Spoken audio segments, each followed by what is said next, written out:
Alright, I have this old Mercedes battery. E5TJ is the date code, I think. That's the only thing I can find on here. It says 013098 on a tag on the side right here. I don't know if that's a date code. Anyway, it's pretty old. Could be as old as 10 years. Anyway, I never took it to the auto parts store and traded it in. Could have come out of my S-Class Mercedes. Maybe, I think it came out of the Volvo though, even though it's a Mercedes battery.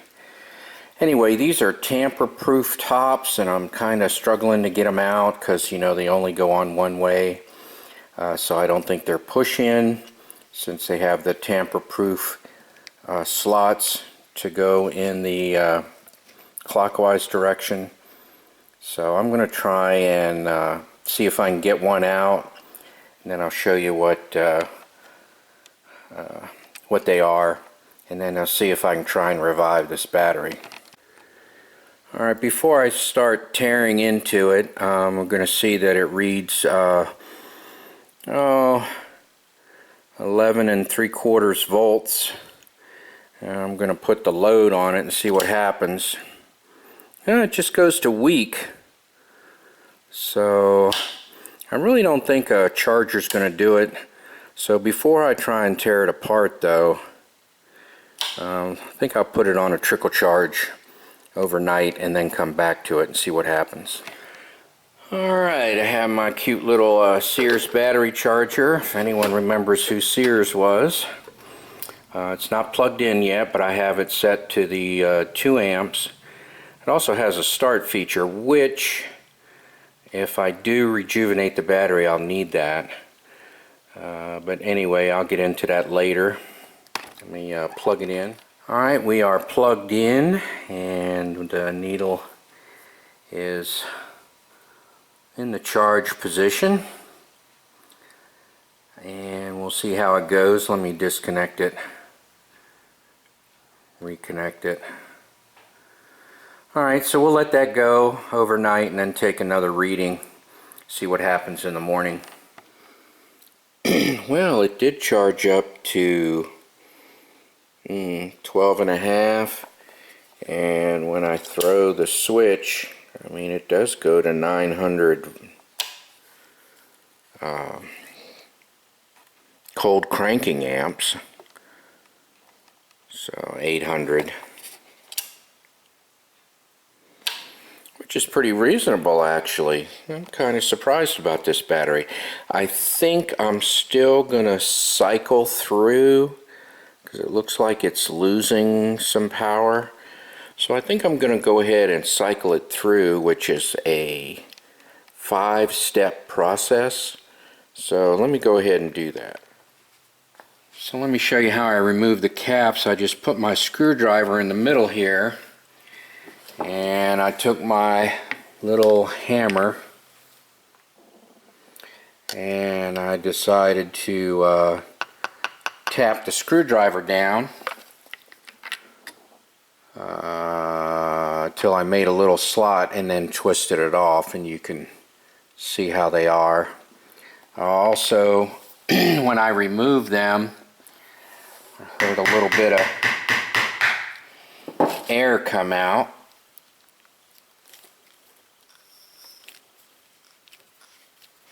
Of course, this one I didn't hear it. So anyway, I'm going to remove these caps and top them off with water, and then continue the charge. So the center cap did fall down in there, so I'm going to fish that out with some hemostats and then top them all off with water. You can see that they're the tops are exposed, so I want to top it off and then see if it'll charge up. If not, I'll have to do another little tricky procedure, which I'll explain if it doesn't charge up. I'll explain what the procedure is, I just won't do it. Alright, let's see if I can fish this thing out without doing any damage here. Oh, that was pretty easy. Alright, put this back in the cap. And then I will, let's see what I'm doing here, reconnect my positive, but before I turn the charger on, I need to top it off with distilled water. Alright, distilled water and some place to put it, so here we go. Wow, that really took a lot of water. As a matter of fact, it's on the level of ridiculous almost. But anyway, have it all topped off to the fill line, and we are going to plug the charger back in as soon as I separate the water from the electricity here. Alright, let's give it some AC voltage so the DC battery can charge up. Alright, we're back to humming right along. And now we'll give it till tomorrow and take another reading. See if this thing comes back to life. As far as these caps go, my initial thought is just to kind of fill that in with maybe some black silicone, and then that way any evaporation will go out the vent hole, which is located over here. There's a plastic tube that runs from this side of the battery out of the vehicle. Let me give you a quick shot of that. So there's the vent hole. So anywho, let's see if this thing charges up and holds a charge. So I do apologize that this battery is not completely dead, because that kind of takes away from the demonstration that I brought a battery back from the dead, but that's okay. So what I'm going to do now is I'm going to cycle it through 5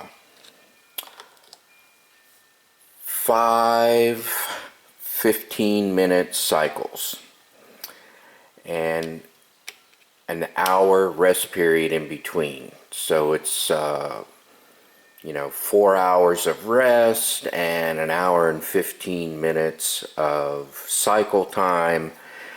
So that is 5 hours and 15 minutes of actual work going on here. So we're not going to do that. So we're not going to film the whole thing.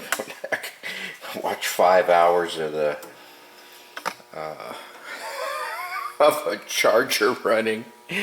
Anyway, so what we're going to do is we're going to set our charger to the start cycle, and we're going to let it run for 15 minutes, and then after the 15 minutes we're going to pull the plug on the charger and let the battery rest for an hour. Then 15 minutes rest, 15 minutes rest, 15, so on and so forth. So let's start timing here, and then we'll do our cycles and see what happens at the end. Okay, we definitely have some action going on. We see that it's bubbling in all of the cells, and that I probably have them maybe slightly overfilled. I filled them to the bottom of the neck. So anyway, we'll see. I have my little turkey baster here if I want to suck out a little bit of the water in case it really starts overflowing. So we'll just see how it goes. Okay, our first 15 minutes is just about up, so an hour will be 7:15, and then we'll start another cycle from 7:15 to 7:30 and keep on going, and then I'll start the video again at the end of the 5 cycles, and we'll take a look and see what we got. So to help with my memory issues, I will mark down that we have finished our first of 5 15-minute cycles, and I'll just pull the plug on the charger.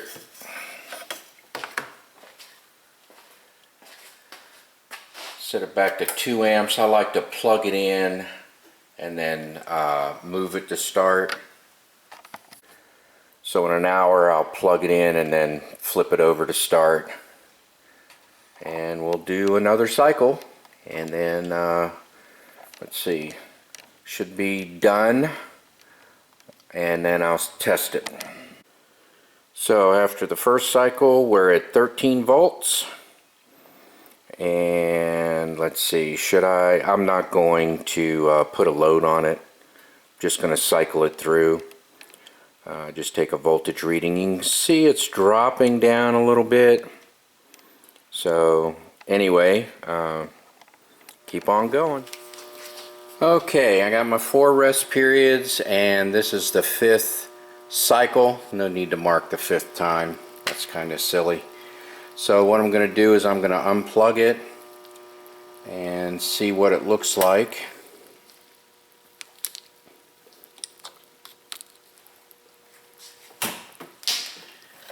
And we'll put our meter on here. And it says 13 and a quarter, not quite a half, so 13 and a third, let's say. And throw the power onto it. It doesn't drop down hardly any. It goes to 900. Yeah, went to 900, which is its rating. So we'll see that it finished above 12. Looks like it's rising a little bit. So I'm going to let it rest and check it one more time, and if it's the same, I'm going to call it good. Now for the caps, when I put the caps back on, you see this is a tamper resistant top, so it's going to be easy to screw on. It's getting them off. I think I'm going to fill this with my glue gun, and I'm just going to top it off, but I need to leave the hole open. So it's such that, can you see that in there? I need a vent path because this whole area is a vent area, and what you do is when you purchase these things, my goodness, oh, see how it comes with a plug, the cap? Don't throw this away because you want to plug in the side you're not using, and then the side with the vent on it where your tubing that goes to the outside of the car, you know, you're going to plug into the other side. So when you get these caps on here, do not throw them away. You know, understand that this is to be taken off and plugged in the side you're not using. Alright, so I'm going to work on that too. Alright, so here I am tightening them down. You know, they're tamper resistant, so I can use, you know, these little tabs right here to help screw it down all the way. You can see I have these. This one's more flush than this one, so I'll work on that. And I lifted the label up because the label was on top here. So anyway, I'll get them down because that O-ring is really tight in there, and I'll finish working on that. Okay, here they are back nice and flush, and as you can see, my little glue gun fill in there, I can just pop that right out. You know, it's just, those things get hard as a rock, and so it just, the whole thing should just pop right off, and I can put my screwdriver back in there and take it out for next time, but hopefully it won't be for another 3 to 5 years. So anyway, the big test, of course, is in the vehicle. So what I should do is put it in the vehicle and see if I get stranded anywhere. But anyway, it's testing well, even when I put a load on it. So I'm going to have one more scene in this video where I show you that the test is good, that it's 13.5 volts, or 13 to 13.5 volts, and I'll put a load on it and then it should recover. So let some time pass and I'll film that, and that'll be the end. Okay, so now the question is, did it work? So I could put it in the car, run it around for a few weeks, and say that that's what I did and it's working and all that good stuff. I'm at 13.5 volts or so. I put a load on it. Excellent, starting the car. Let it go. And it's creeping back up past 12.5 and going higher. So it's testing well. So I really didn't diagnose a bad cell with it. I rejuvenated it. I took 6 hours out of my life versus paying $300 for a new battery to try it out. So without exaggerating, I'm just saying that you can try this and try to save yourself $300 for a new battery. If it doesn't work for you, you're going to have to spend the money anyway, but you tried. But so far, everything seems to be working. And like I said, I could put it in a car, drive it around for a week, but in the video it's instantaneous. There is no week that goes by. So anyway, give it a shot. See if you like it. This is the first video I've seen of Mercedes batteries. So now you know how to get in them if you have a Mercedes batteries.